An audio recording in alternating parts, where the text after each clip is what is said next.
All right, guys, today we're going to take a look at this beast. This is the Kasp 18060X shielded padlock.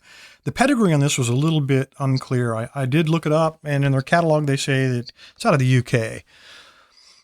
But I looked up the owner as well. His name is Karl Kemmerling, and he lives in a place called Wuppertal, Germany, which is east of Dusseldorf, and that's where the international headquarters of Kasp is located. So if you want to go pick one at the factory, you got to go to Germany. For comparison, I thought it would be interesting to compare this to a lock that I think we're all familiar with, the American 748. Now, the Kasp weighs 924 grams, 2 pounds, 5 ounces, and the American padlock, the 748, is 1 ounce heavier. Comparing them, you can see that the American is a little bit taller, but the Kasp is just a little bit thicker, so that explains the small difference between the weights. Also on the Kasp, the shackle is a little bit thicker with 12 millimeter, and on the American, it's a little bit under 11. Not big differences, and that, of course, makes them pretty direct competitors with each other. This comes with a 5-pin lock. I find that a little confusing because they rated this on a scale of 1 to 15 as a 13. Now I'm going to overlay the Kasp security rating system here. You can see they have color codes as well as numerical assignments. So a yellow rated or 1 to 5 is considered to be low security. Medium security is orange, and those are 6 to 10. And reds are 11 to 15, and they are high security. This is a 13, so it's a high security, and I was kind of surprised to find only a 5-pin lock. Now, admittedly, it's got some good high lows, and on the Kasp website, they say that this particular model has anti-pick pins in it. So 5-pin, and also the American is also a 5-pin lock. Interestingly, when we look at the core of this one, this is a standard Euro replacement core. We could easily remove one screw, we'll see in just a moment, pop this out, and replace it with another lock. We turn it 90 degrees, it is not spring-loaded, and we pull the shackle out. So that's a couple of things about that. On the American, again, pointing out the differences, 5-pin lock. The core is also replaceable, but it's a little bit more trouble. There's a lot more moving parts, but it's still absolutely possible. The bitting is almost identical. We slide that dude, and another difference is the American core is spring tensioned, and the shackle is spring tensioned as well. The last difference that I noticed is here they both have 2 steel balls securing them, so we can't be shimming either of these 2 locks. But you will notice that the Kasp has a larger pair of steel balls. So anyway, enough about lock anatomy. Let's just see if we can get this guy picked. I'm going to try a bottom of the keyway tensioner because it's a Yale style keyway, and I'm going to pick from the shelf right over here on the right side. So let's see if this guy would be right. I will also pick it. He's a little bit big. That's perfect.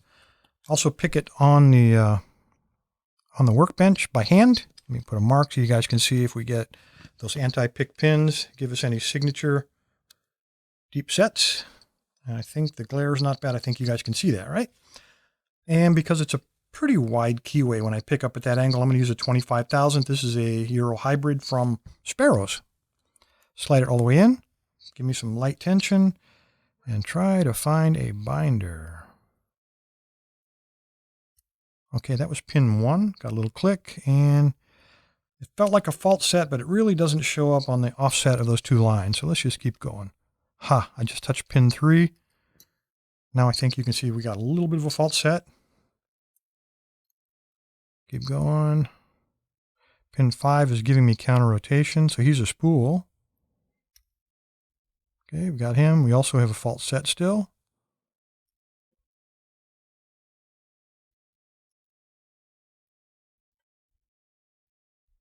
There he is, pin 2, giving me some counter rotation. He's another spool.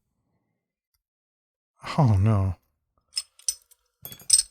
What was that, like a minute? That is not what I would call a 13 on a 15 scale. That is a travesty. Such a massive body of a lock. I don't know what to tell you. Anyway, it comes apart with a Phillips screw. You can see down there. Let me pull it out. I have a Phillips here. And I got to say, I'm more than a little disappointed, Carl.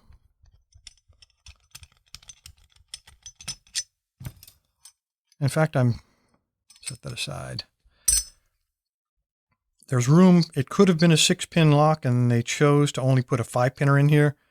And what appeared to be 2 spools. I will take it apart. We will take a look. I'm not going to waste a lot of time because it was so easy. But what I will do, let's go ahead and make the best of this.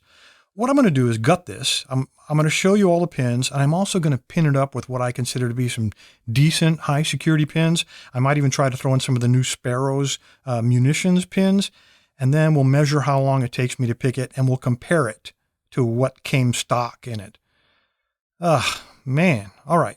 I'm going to do all that off camera. I will be right back. All right. What you see there is the original pinning. Not a lot there to get excited about.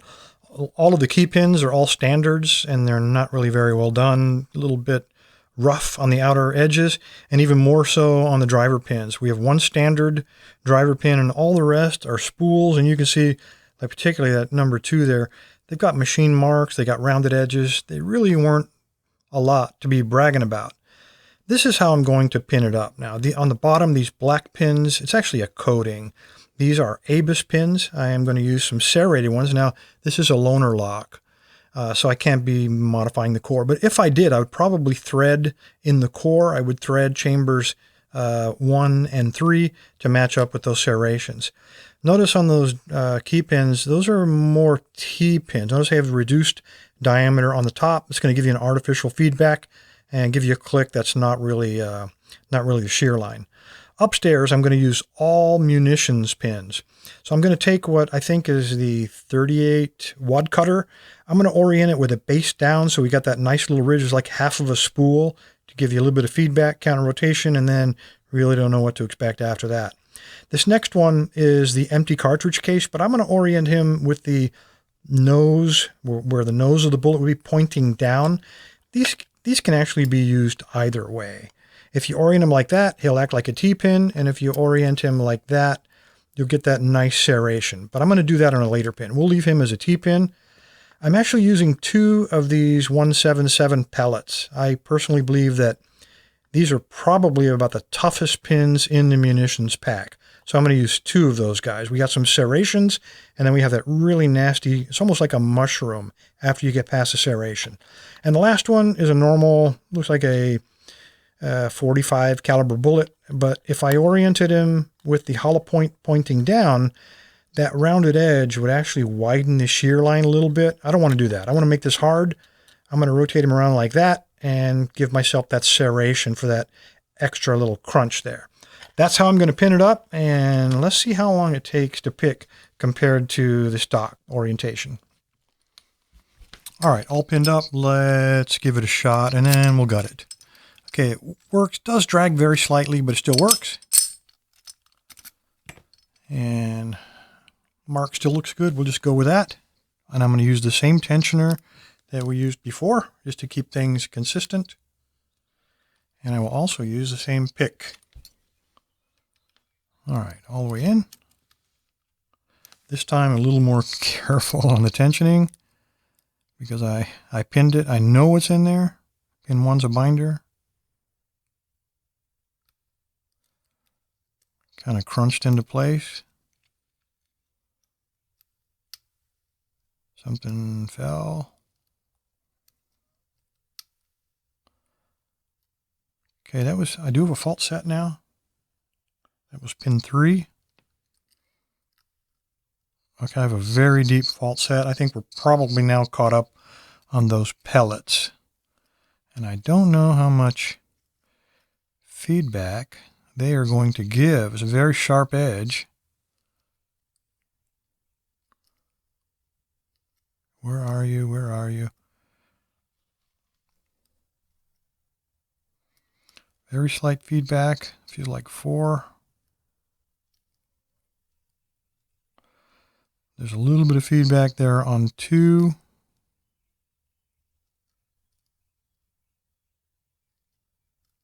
I'm going to go with 2. I'm getting a very slight counter rotation on him when I apply pretty extraordinary pressure. Come on. Come on. Come on, get over that edge. Very deep, lot of counter rotation. Goodness. All right, I think I got him, but we lost the fault set.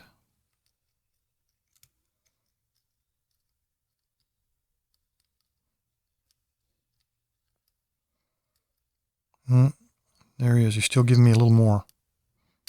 So I didn't quite get him over the edge. That got him over the edge, but now, again, we've lost the fault. Oh, there it is. Lost the fault set, and we have an open. All right, let's gut it. So I can show you I didn't lie about putting the pins in there. Now that I had to practice gutting. Okay, get the pinning tray. Back over here with the original pins, because I'll be putting those, oops, sorry about that. I'll be putting those back. And we just go ahead and lock him up. Got the key there. Pop him off.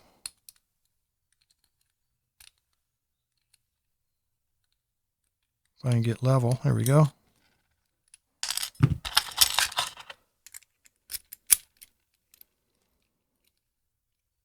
And need a follower. Take that guy.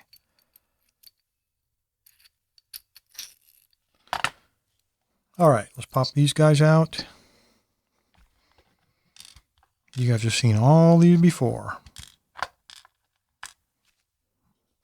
Nothing unusual about that core either. Notice that in the front they have these fake anti-drill pins. They're cast into the metal of the core. There's nothing really there. So I think this is probably a really low-end lock that they put in here.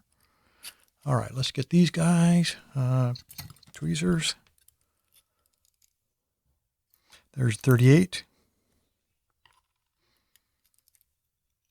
There's the empty shell casing. There's our first pellet.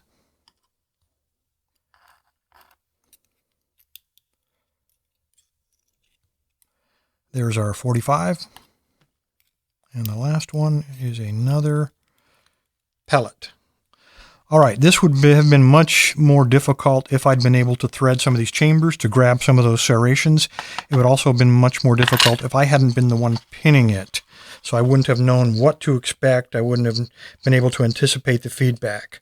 Also, picking it on the first time around, I kind of knew what the binding order was going to be. So that, again, was a tremendous advantage. And yet, it still took quite a bit longer to get through some pretty simple security pins. So Carl and Kasp, if you guys are listening, pay attention to what you're doing because we are. Thanks, guys. Stay safe. Stay legal. Hold on. Before you leave, click that subscribe button. And while you're there, click that notification bell as well. If you'd like to be a sponsor, click there. And for $5 a month, you get all kinds of benefits. If that's not enough free stuff, hit the Lock Lab. We've got a self-paced lockpicking course with over a dozen modules at the bottom of the page. Join the tribe. Subscribe.